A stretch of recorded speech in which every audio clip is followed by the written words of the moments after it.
Hello friend, welcome to JoyTech. In today's tutorial, I'm going to show you how you can unprivate your TikTok account. So before we starting, if you are new at my channel, please subscribe it first and press the bell icon button for upcoming videos notifications. Now let's start today's topic. Firstly, open your TikTok account. Now tap at your profile. Now tap at three horizontal lines. Now tap at settings and privacy. Now appears my screen, you can see a second option, privacy. Simply tap it here. Now appears my screen, you can see a very first option, private account. If the toggle is on, simply tap it closed. Now appears my screen, you can see switch to public account. Tap it switch.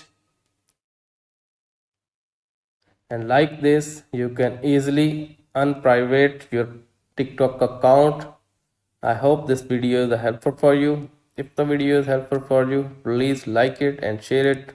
And finally, don't forget to subscribe my YouTube channel too. And if you have any question related this or other, please comment me below. Thanks for watching.